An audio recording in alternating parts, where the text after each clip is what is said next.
Welcome to my channel learn with Kiru.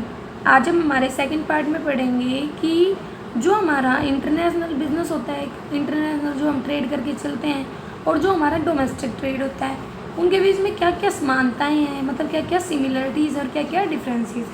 ठीक है, क्योंकि जो इंटरनेशनल या जो डोमेस्टिक ट्रेड होता है ना, इंटरनल या जो डोमेस्टिक ट्रेड होता है वो तो हमारा किसके अंतर्गत होता है, एक कंट्री की बाउंड्रीज के अंतर्गत होता है, स्टेट से स्टेट, पैलेस से पैलेस। जबकि जो हमारा इंटरनेशनल ट्रेड होता है वो एक देश से दूसरे देश के बीच में होता है। तो देखो, इसको हमने टू पार्ट्स में बांटा, एक सिमिलरिटीज़ में और एक डिफरेंसेस में। तो क्या क्या सिमिलरिटीज़ है, स्पेशलाइजेशन। देखो, जो इंटरनल या जो इंटरनेशनल ट्रेड होता है, इंटरनल का मतलब यहाँ पे हमारा डोमेस्टिक ट्रेड से ही है, कहते हैं कि वो स्पेशलाइजेशन पर ही बेस होते हैं। स्पेशलाइजेशन किस चीज़ से होता है, डिवीजन ऑफ लेबर से। कोई भी जगह है, कोई भी देश है, कोई भी कंट्री है, ठीक है, वो स्पेशलाइज होती है किसी ना किसी काम में। ठीक है, स्पेशलाइजेशन लाइक कोई सामान बनाने की स्पेशलाइजेशन हो, या कोई स्टेट या कोई रीजन है कंट्री का, वो उसको खरीदता है। क्यों? क्योंकि वो जो जगह है जहाँ से वो खरीदता है वो स्पेशलाइज है। जैसे हम चाय कहते हैं आसाम की बागानों की, क्योंकि वो स्पेशलाइज है वहाँ के लिए। ठीक है, तो अलग अलग जो जगह होती हैं, इंटरनल जो डोमेस्टिक ट्रेड होते हैं, वहाँ पे क्या होती है, स्पेशलाइजेशन होती है। ऐसे ही जो हमारा इंटरनेशनल ट्रेड होता है उसमें कोई ना कोई कंट्री स्पेशलाइज होती है किसी ना किसी चीज़ में, तो वो क्या करते हैं, एक दूसरे के साथ इंपोर्ट एक्सपोर्ट करते हैं। तो स्पेशलाइजेशन दोनों जगह होता है, चाहे डोमेस्टिक हो चाहे इंटरनेशनल ट्रेड हो। कोस्ट कहता है कि जो दोनों इंटरनल या इंटरनेशनल ट्रेड है, मतलब जो डोमेस्टिक इंटरनेशनल ट्रेड है, वो ना कोस्ट के ऊपर फोकस करके चलते हैं कि भाई जो प्रोड्यूस कर रहे हैं गुड्स, उनकी कॉस्ट कम हो। ठीक है, कहते हैं कि जो गुड्स है वो भेजे जाते हैं एक रीजन से दूसरे रीजन में, ठीक है, ताकि उनको ना प्रोड्यूस किया जाए कम को। देखो, जिस जगह पे कम कॉस्ट है प्रोड्यूस करने की, वहाँ पे तो उनको प्रोड्यूस किया जाता है, और जिस जगह पे उसकी ज़रूरत है वहाँ पे अलग अलग रीजन में उनको भेजा जाता है। ये आ गया डोमेस्टिक में। और इंटरनेशनल में भी यही होता है, भाई एक देश है वहाँ पे वो कम कॉस्ट में प्रोड्यूस कर सकता है सामान को, तो वो दूसरे देशों को क्या करेगा, एक्सपोर्ट करेगा। ठीक है, सेटिस्फाई करेगा। एक्सचेंज क्या होता है, एक्सचेंज का मतलब होता है कि भाई जो हम सामान वगैरह की एक्सचेंज करते हैं एक दूसरे के साथ, तो कहता है कि जो एम होता है ना एक्सचेंज का ट्रेड में, वो क्या होता है, म्यूचुअल एक्सचेंज हो अलग अलग प्रकार के गुड्स का। एक्सचेंज का एम होता है भाई प्रोक्योर करना गुड्स वगैरह को, जो अवेलेबल। देखो, हम किसी का सामान तभी तो खरीदते हैं जब वो हमारे पास अवेलेबल नहीं है, वो हमारे देश में, या अवेलेबल तो है लेकिन राइट क्वांटिटी में अवेलेबल ना हो। ठीक है, तो करते हैं। तो जो देश जिसके पास सरप्लस मिलता है वो ट्रांसफर कर देता है, वो एक्सपोर्ट कर देता है। ठीक है, प्रॉफिट जो मेन एम होता है ना, चाहे वो डोमेस्टिक बिजनेस हो चाहे इंटरनेशनल ट्रेड हो, हर किसी का एम होता है प्रॉफिट कमाना। इंटरनेशनल ट्रेड में जो प्रोड्यूसर होते हैं वो अपने गुड्स को उस जगह पे बेचते हैं जहाँ पे वो ज़्यादा से ज़्यादा प्रॉफिट कमा सकते हैं। ऐसे इंटरनेशनल ट्रेड में भी उस कंट्री के साथ व्यापार करने की कोशिश करते हैं जहाँ से वो ज़्यादा से ज़्यादा प्रॉफिट कमा सकते हैं। म्यूचुअल कोऑपरेशन, इसमें क्या दे रखा है, देखो, जो ट्रेडर्स होते हैं ना इंटरनेशनल ट्रेड में, वो एक स्टेट से दूसरे स्टेट में मूव करते हैं। इससे क्या होता है, ये क्लोज ट्रेड रिलेशन एस्टेब्लिश हो जाते हैं। तो जो ऐसे इंटरनेशनल ट्रेड होता है उसमें एक देश का दूसरे देश के साथ कॉन्टैक्ट होता है, तो कैसे रिलेशन एस्टेब्लिश होते हैं, म्यूचुअल। ठीक है, फिर बात आते हैं कि वॉलेंटरी, जितनी भी ट्रांजैक्शन होती हैं वो वॉलेंटरी मतलब खुद की इच्छा से करते हैं। जैसे चाहे वो डोमेस्टिक हो चाहे इंटरनेशनल हो, कि कोई ज़बरदस्ती नहीं होती किसी के ऊपर भी, आपको सामान भेजना ही है, आपको सामान एक्सपोर्ट करना है, इंपोर्ट करना है, ऐसे कोई रिस्ट्रिक्शन नहीं होता। वो डिपेंड करता है, और ऐसे ही लोगों के ऊपर भी कि वो खरीदना चाहते हैं या नहीं खरीदना चाहते, वो लोगों की विल पर डिपेंड करता है। कंज्यूमर सोवर्निटी कहता है कि जो इंटरनल ट्रेड होता है ना, या जो इंटरनेशनल ट्रेड होता है, उसमें जो प्रोड्यूसर है ना वो प्रोड्यूस करते हैं उन गुड्स को जो मतलब कंज्यूमर्स के द्वारा ज़्यादा डिमांड में होते हैं। तो ये जो पॉइंट्स होते हैं ये हमारे क्या दिखाते हैं कि जो हमारा मतलब ट्रेड होता है, डोमेस्टिक ट्रेड और इंटरनेशनल ट्रेड, वो सिमिलर है, लेकिन डिफरेंसेस भी। आर्ग्यूमेंट्स क्या क्या है कि वो दोनों सेपरेट एक दूसरे से, मतलब इनके लिए एक सेपरेट थ्योरी होनी चाहिए। देखो, immobility of factor of production, मतलब अब एक देश के अंतर्गत आप सामान बना रहे हो, उस देश के सामान बना रहे हो, तो उस देश में जो भी रिसोर्सेज वगैरह लेबर वगैरह वो आसानी से मूव हो सकती है एक जगह से दूसरी जगह पे। लेकिन जब हम दूसरे देश में जाकर अपनी यूनिट वगैरह एस्टेब्लिश करते हैं, तो ट्रांसफर ऑफ लेबर वगैरह जो रिसोर्सेज वगैरह होते हैं वो ना ट्रांसफर करने में बहुत ज़्यादा प्रॉब्लम आती है, कॉस्ट वगैरह इनकर होती है। दूसरा, जो लोग होते हैं वो दूसरे देश में जाकर काम करने में भी हेजिटेट फील करते हैं, क्योंकि उनके रिलेटिव फ्रेंड्स वगैरह तो उनके पेरेंट नेशन में जहाँ पे वो रहते हैं, जहाँ पे उन्होंने जन्म लिया है। ठीक है, कई बार देशभक्ति की भावना के कारण भी वो नहीं जाते हैं, लैंग्वेज बैरियर्स भी आ जाते हैं। फिर आता है डिफरेंट प्रोडक्शन कंडीशन, कहता है कि जो डिफरेंस होते हैं ना प्रोडक्शन कंडीशंस में दो कंट्री के, वो भी नॉर्मल सी बात होती है। तो हर कंट्री डिफरेंट होती है उसकी टेक्नोलॉजी के रूप में, टैक्सेशन सिस्टम में डिफरेंट लेबर लॉज होते हैं, डिफरेंट सोशल कस्टम्स होते हैं, डिफरेंट प्रोडक्शन फैसिलिटी वगैरह। तो इसके कारण भी क्या होता है, जो भी प्रोडक्शन की कंडीशंस होती है वो इन्फ्लुएंस होती है, प्रोडक्शन है वो इन्फ्लुएंस होकर चलता है।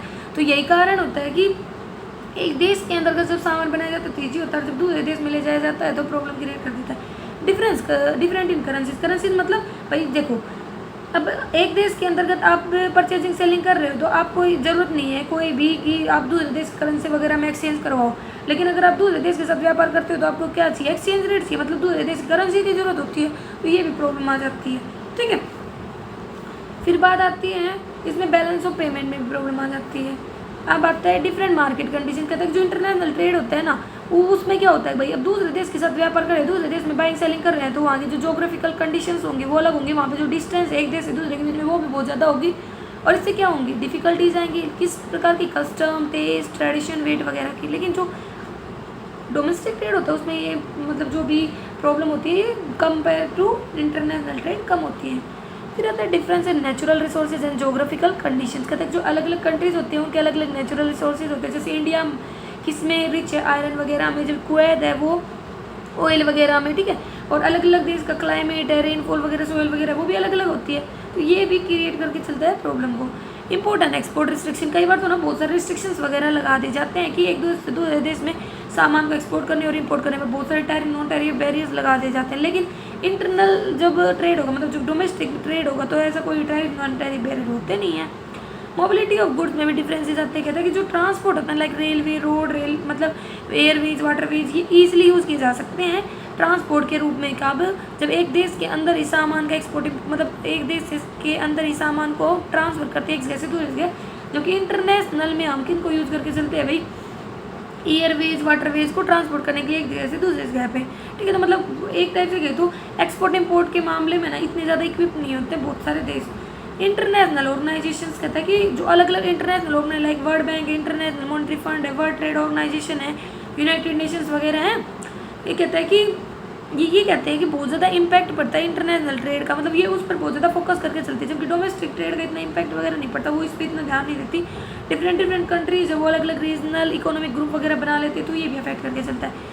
स्पेसिफिक प्रॉब्लम, जो इंटरनेशनल ट्रेड होता है वो स्पेसिफिक प्रॉब्लम से भी इन्फ्लुएंस है। स्पेसिफिक प्रॉब्लम कैसी हो सकती हैं, like international liquidity, international monetary cooperation, international monetary problem. ठीक है, इंटरनेशनल ट्रेड में ऐसा कोई फिगर नहीं होता। इकोनॉमिक नेशनलाइजेशन, देखो हमने देखा होगा कि हमारे देश में स्वदेशी मूवमेंट्स लाया जा रहा है कि खुद का ही सामान बनाओ, खुद के देश में बनाओ और उसी को खरीदो। तो विदेशी सामान है उसका क्या करो, बहिष्कार करो, उसको इग्नोर करो। तो इसके कारण भी क्या आ जाता है, इंटरनेशनल ट्रेड में प्रॉब्लम्स आ जाती हैं। ठीक है, difference in language, custom and tradition, और अलग अलग देश के जो ट्रेडिशन है, कस्टम होते हैं, वो अलग अलग होते हैं, तो ये भी इंटरनेशनल ट्रेड में क्या करता है, एक प्रॉब्लम क्रिएट करता है। अब बात आती है कि जो मतलब हमने काफ़ी फेवर में पढ़ते कि भाई जो इंटरनेशनल ट्रेड है और जो डोमेस्टिक ट्रेड है वो एक दूसरे से डिफरेंट है, लेकिन नहीं, ऐसा नहीं कह सकते। इसके अगेंस्ट में, इस थ्योरी के अगेंस्ट में बहुत सारे पॉइंट बताएंगे, ये दोनों एक दूसरे से अलग नहीं कह सकते। कैसे, पहला हमने पढ़ा था कि mobility of factor of products, क्योंकि भाई इंटरनल में तो मोबिलिटी रहती है, लेकिन जो हमारा इंटरनेशनल ट्रेड होता है उसमें नहीं रहती। लेकिन ऐसा नहीं कह सकते, आज के टाइम में ना बहुत ज़्यादा मोबिलिटी है, क्योंकि मतलब जो लिक्विडिटी वगैरह बना दी गई है, क्योंकि मोबिलिटी कैसे है, फैक्टर ऑफ प्रोडक्शन की, क्योंकि देखो इतना ज़्यादा कम्युनिकेशन सिस्टम इंप्रूव है, ट्रांसपोर्टेशन सिस्टम भी बहुत ज़्यादा इंप्रूव हो गया है। ठीक है, बैंकिंग फैसिलिटी एडवांस हो गई है, तो इसके कारण लिबरल पॉलिसी अपनाई जाती है। कंपेरेटिव कॉस्ट, कहता है कि जो modern economics theory of comparative cost है ना, वो सिर्फ फॉरेन ट्रेड अकेले पे अप्लीकेबल नहीं होती, वो इंटरनल ट्रेड पे भी अप्लीकेबल होती है। एक जो देखो स्टेट वाइज भी तो डिफरेंसेस आते हैं, एक स्टेट चाहता है कि मैं ज़्यादा प्रॉफिट कमाऊँ, ठीक है, तो वो ज़्यादा प्राइस भी फिक्स कर देता है। ऐसे एक देश भी तो ये चाहता है कि भाई मैं ज़्यादा प्रॉफिट कमाऊँ, ठीक है, मैं एक्सपोर्ट कराऊँ, उसके प्राइस ऐसे फिक्स करूँगा कि दूसरे देश का फ़ायदा उठा सकूँ। तो यही होता है कंपेरेटिव कॉस्ट में, क्योंकि ये सिर्फ इंटरनल पे मतलब इंटरनेशनल पे नहीं बल्कि डोमेस्टिक पे भी अप्लाई होती है।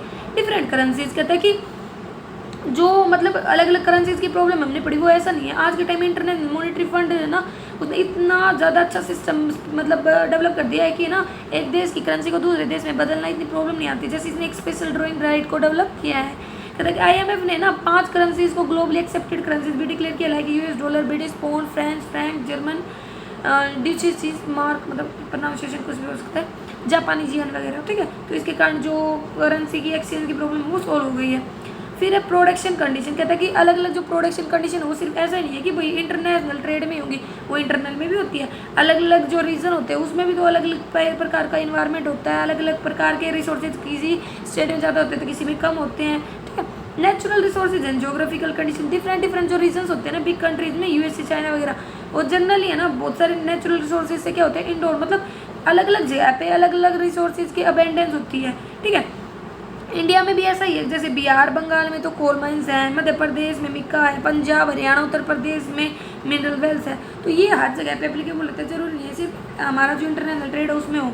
और इम्पोर्ट एक्सपोर्ट रिस्ट्रिक्शन कहता है कि भाई हमने पढ़ा कि भाई जो इंटरनेशनल ट्रेड होता है उसमें ना इम्पोर्ट एक्सपोर्ट रिस्ट्रिक्शन होते हैं, लेकिन जो हमारा डोमेस्टिक ट्रेड होता है उसमें बहुत सारे रिस्ट्रिक्शन होते हैं कई बार चीज़ों पर, लाइक फूड ग्रेन्स के मूवमेंट पर, शुगर सीमेंट वगैरह एक स्टेट से दूसरे स्टेट पर। ठीक है, तो अब ये कह सकते हैं कि जो वो हमने पढ़ी थी कि वो सेपरेट थ्योरी है ना, वो एक वैलिड आर्गुमेंट नहीं है। ठीक है, अब बात आती है इंटरनेशनल ट्रेड में स्पेशलाइजेशन या इंटरनेशनल ट्रेड के क्या फ़ायदे होते हैं।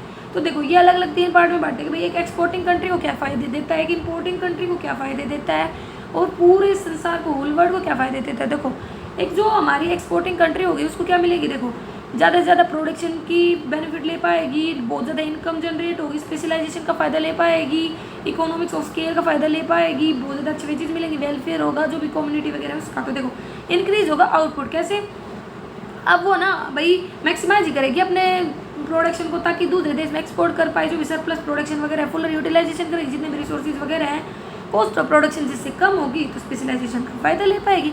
ग्रेटर स्पेशलाइजेशन कहता है कि जो ट्रेड होता है वो भाई अक्रॉस द बॉर्डर होता है, मतलब एक देश से दूसरे देश में होता है, तो कहता है कि हमें पता है कि कोई ना कोई कंट्री हर किसी ना किसी चीज़ में स्पेशलाइज होती है। ठीक है, तो क्या होता है कि इससे जो मतलब एक्सपोर्टिंग कंट्री है वो फ़ायदा उठा सकती है। वो मतलब है ना, देखो कोई भी कंट्री है, जैसे कोई कंट्री है वो लेबर इंटेंसिव गुड्स को प्रोड्यूस करके इसकी, क्योंकि वहाँ पे लेबर की स्पेशलाइजेशन है। कोई कंट्री हो कैपिटल इंटेंसिव गुड यूज़ करके चलते हैं, क्यों, क्योंकि वहाँ पे अच्छी कैपिटल है, तो यही कारण होता है कि वो स्पेशलाइजेशन के फ़ायदा वगैरह उठा सकते हैं। फास्ट इकोनॉमिक डेवलपमेंट कहता है कि जो हमारा एक्सपोर्ट है अगर वो बढ़ेगा, ठीक है, तो इससे क्या होगा, जो इकोनॉमिक डेवलपमेंट है वो भी ज़्यादा होगा, क्योंकि वर्ल्ड ट्रेड के बढ़ने के कारण जो प्रोडक्शन है, कंजप्शन है ना, वो बढ़ जाता है पार्टिसिपेटिंग कंट्रीज़ में।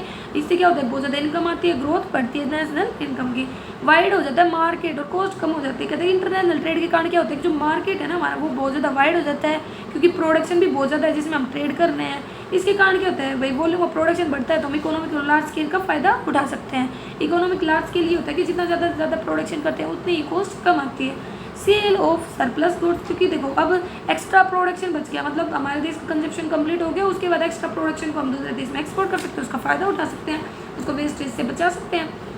Higher return to factor of production कहता है कि लार्ज एक्सपोर्ट्स के कारण कहते हैं जो फैक्टर ऑफ प्रोडक्शन होता है ना एक्सपोर्टिंग कंट्रीज में, वो बेनिफिट किए जा सकते हैं, किसकी फॉर्म में भी अच्छा रिटर्न मिलेगा, क्योंकि प्रोडक्शन बढ़ रहा है, डिमांड भी ज़्यादा है।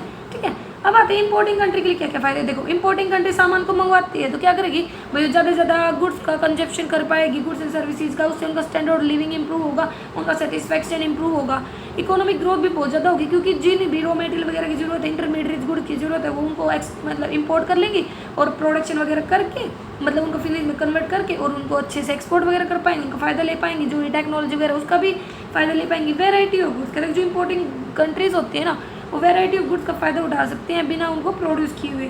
ठीक है, इससे एडवांटेजेस मिल जाती हैं अलग अलग स्किल्स की जो अलग अलग कंट्रीज़ में है। ऐसे न्यू जो टेक्नोलॉजी होती है उसको सीखने की भी अपॉर्चुनिटीज मिलती है, क्योंकि देखो जब वे दूसरे देश से इम्पोर्ट करते हैं तो वो ना उस चीज़ को खुद भी बनाने की कोशिश करते हैं। जैसे चाइनीज़, हम समझते हैं चाइनीज़ खाना वगैरह, तो ये चाइना के नाम पैदा होगा। ठीक है, जो विदेशी फूड बोलते हैं तो वो हमने वहाँ से सीखा, हमारे देश में भी आज के टाइम में बनाया जाता है। Help to face natural calamity, जो नेचुरल क्लैमिटी होती है वो इस फॉर्म में हो सकती है फ्लड, ड्राउट, सुनामी, अर्थक्वेक वगैरह। तो अगर ये आ जाती है तो लगा लो हमारा जो एग्रीकल्चर सेक्टर पर बात होगी, तो हम हेल्प ले सकते हैं दूसरे देशों की वहाँ से इंपोर्ट करके। ओवरऑल गेन में यही है कि भाई ऑल ट्रेड पार्टनर उन सभी को बेनिफिट देता है। कहते हैं कि जो लार्ज इंटरनेशनल ट्रेड है ना वो लीड करता है लार्जर प्रोडक्शन, मतलब बहुत ज़्यादा प्रोडक्शन होता है, प्रोडक्टिविटी बढ़ती है, इनकम भी बहुत ज़्यादा होती है, ग्रोथ भी बहुत ज़्यादा होती है। तो जितनी पार्टिसिपेटिंग कंट्रीज होते हैं उन सभी को फ़ायदा होता है इसका। ठीक है, कम कॉस्ट होती है, प्रोडक्शन बढ़ता है, वाइड हो जाता है मार्केट एरिया। एक तरह से कहे तो वर्ल्ड का मार्केट बहुत ज़्यादा बढ़ जाता है। जो ट्रेड वाइड है ना वो क्या कर देता है, मार्केट एरिया को बढ़ा देता है, क्योंकि जो स्केल ऑफ ऑपरेशंस है वो भी बढ़ गया है। ठीक है, इससे बेटर यूटिलाइजेशन होगा रिसोर्सेज का, अच्छा आउटपुट मिलेगा, अच्छी इन्वेस्टमेंट होगी, रिसर्च एंड डेवलपमेंट भी फोकस किया जाएगा, टेक्नोलॉजी भी इंप्रूव होगी। इससे क्या होगा, सभी देशों को फायदा होगा। Multiple effect of increase in trade, मतलब जो भाई ट्रेड बढ़ता है तो उससे बहुत सारे इफेक्ट पड़ते हैं, जैसे कंजप्शन बढ़ना, वेलफेयर होना, मतलब जो भी कंट्रीज वगैरह है बहुत ज़्यादा मात्रा में प्रोडक्शन का होना, ठीक है, जितना भी संसार है वर्ल्ड है उसको एक मानना, लार्जर प्रोडक्शन होगा मतलब ज़्यादा मात्रा में प्रोडक्शन होगा तो कंजप्शन में कोई प्रॉब्लम नहीं आएगी, यार कोई इसको कंज्यूम कर पाएगा, पर कैपिटल इनकम बढ़ेगी, एम्प्लॉयमेंट बढ़ेगा, वेलफेयर बढ़ेगा, और जितने भी स्केयर रिसोर्सेज हैं उनका अच्छे से यूज़ हो पाएगा बिना किसी वेस्टेज के, और उसका फ़ायदा ले पाएंगे। लेकिन जो इंटरनेशनल ट्रेड होता है उसकी कुछ डिसएडवांटेजेस भी होते हैं, जैसे भाई नेचुरल रिसोर्स का बहुत ज़्यादा एग्जॉस्टन हो जाता है, क्योंकि दूसरे डेवलपिंग नेशंस होते हैं जिनके पास अंडर डेवलप कंट्रीज होते हैं जिनके पास रिसोर्सेज नहीं है, वो हमारे देशों से इंपोर्ट करके गुड्स मतलब जो नेचुरल रिसोर्सेज है उनका कंजप्शन कर लेते हैं, जिससे क्या होता है कि एक्सपोर्टर कंट्री के पास ये कम हो जाते हैं। पॉलिटिकल इंटरफेरेंस भी आज के टाइम में बहुत ज़्यादा है, ठीक है, तो कहता है कि जो अंडर डेवलप कंट्रीज होती है वो सिर्फ इंपोर्ट करती है manufacture good from advance countries, but ना इसके लिए क्या करती हैं वो ना लोन भी ले लेती हैं उनसे, और जो रिच कंट्रीज होती हैं वो ना बहुत ज़्यादा इंटरफेयर करने लग जाती है। अब देखो जो कंट्री डेवलप नहीं अंडर डेवलप है वो क्या करेगी भाई, अपनी रिक्वायरमेंट पूरा करने के लिए दूसरे देश पर डिपेंड रहेगी, और उससे क्या होगा उस देश का हमारे देश की जो भी पॉलिटिकल सिचुएशन है उसमें इंटरफेरेंस बढ़ जाएगा। फॉरेन कंपटीशन भी होता है, दूसरे देश के जो लोग हैं मतलब दूसरे देश के जो बिजनेसमैन है वो बहुत ज़्यादा कम्पिटिटिव है, क्योंकि उनके गुड्स भी अच्छे हैं, कम प्राइस में है, तो इससे क्या होता है डोमेस्टिक इंडस्ट्री को बहुत ज़्यादा टफ कंपटीशन फेस करना पड़ता है। डंपिंग क्या होता है कि जब दूसरे देश की जो प्रोड्यूसर्स होते हैं बिजनेसमैन होते हैं वो हमारे देश में जैसे कोई भी प्रोडक्ट 5 रुपये का मिल रहा है उससे कम में बेची, मतलब डोमेस्टिक प्राइस से कम प्राइस में जो सामान को बेचते हैं, तो इससे क्या होता है कंपटीशन क्रिएट होता है, जो डोमेस्टिक बिजनेस है वो फेल हो जाता है। इंटरनेशनल राइवलरी का मतलब होता है दुश्मनी वगैरह क्रिएट हो जाती है, क्योंकि जो एडवांस कंट्रीज होती हैं वो एक दूसरे के साथ कम्पीट करती हैं, जिससे क्या होता है कि फ्यूचर में जाकर वो बहुत बड़ी सिचुएशन बन जाती है, कई बार वार की सिचुएशन भी बन जाती है। प्राइसेस का बढ़ना, कुछ जो एसेंशियल गुड्स होते हैं वो एक्सपोर्ट किए जाते हैं, क्यों, प्रॉफिट कमाने के लिए, ठीक है, तो कहता है कि मतलब मेन रीजन क्या है, arise shortage of this good from domestic consumption causing rises in the prices.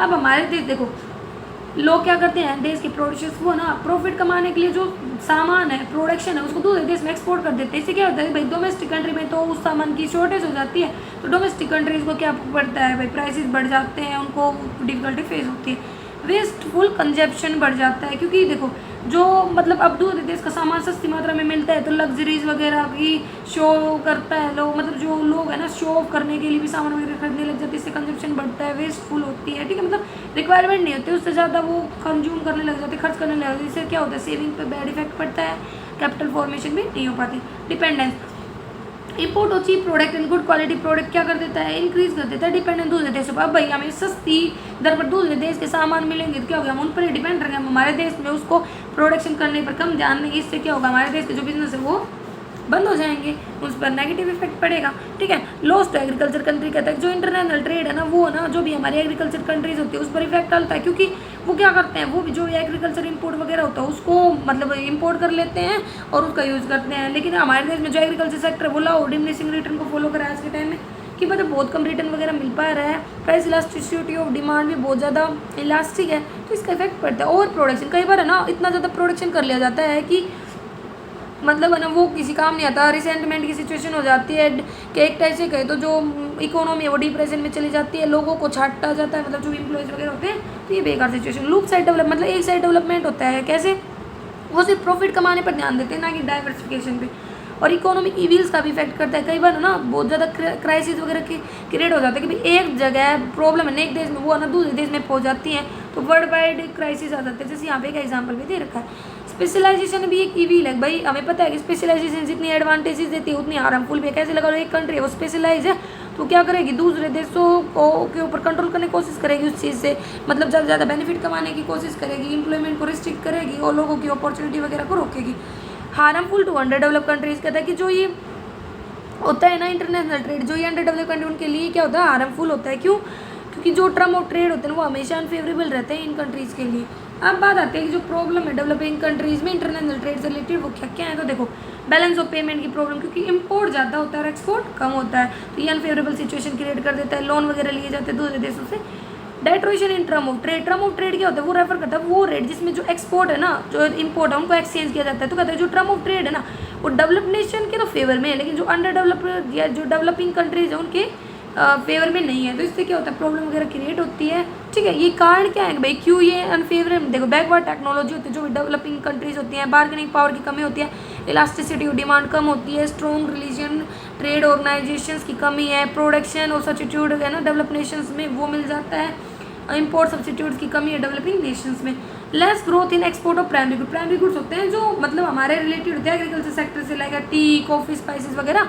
तो कहता है कि इनकी ग्रोथ बहुत कम हो रही है। जो एक्सपोर्ट होता है ना डेवलपिंग कंट्रीज़ का वो इन्हीं से होता है, मतलब वो हमारे देश से नेचुरल रिसोर्सेज लेके जाती है, रॉ मटेरियल लेके जाती है, लेकिन आज के टाइम में इनकी ग्रोथ इतनी कम है कि वो आना एक्सपोर्ट में भी एक प्रॉब्लम वगैरह क्रिएट करके चलता है। जैसे भाई demand for primary product is less income elastic, बहुत ज़्यादा कम इनकम इलास्टिक है, ठीक है। जो लो ग्रोथ है ना पॉपुलेशन की वो भी एक प्रॉब्लम के कारण, मतलब देखो मतलब जो डेवलप कंट्रीज है वहाँ पे पॉपुलेशन कम है, जबकि जो डेवलपिंग नेशंस होती है लाइक भारत है, हमारा इंडिया है, उसमें कितनी ज़्यादा पॉपुलेशन है, बहुत ज़्यादा कंजप्शन करना पड़ता है, इतनी ज़्यादा इनकम नहीं होती, ठीक है। और सिंथेटिक सब्स्टिट्यूट वो कमोडिटीज़ होती है लाइक कॉटन है, रबर है, जूट है, हाइड्स है, स्किन है, ये भी है ना मतलब किसके अगेंस्ट होता है, बहुत अगेंस्ट हायर कमोडिटी प्राइसेस के अगेंस्ट होते हैं और डायरेक्ट सोर्स ऑफ कंपटीशन के अगेंस्ट होते हैं किसमें, प्राइमरी प्रोडक्ट एक्सपोर्ट मार्केट में।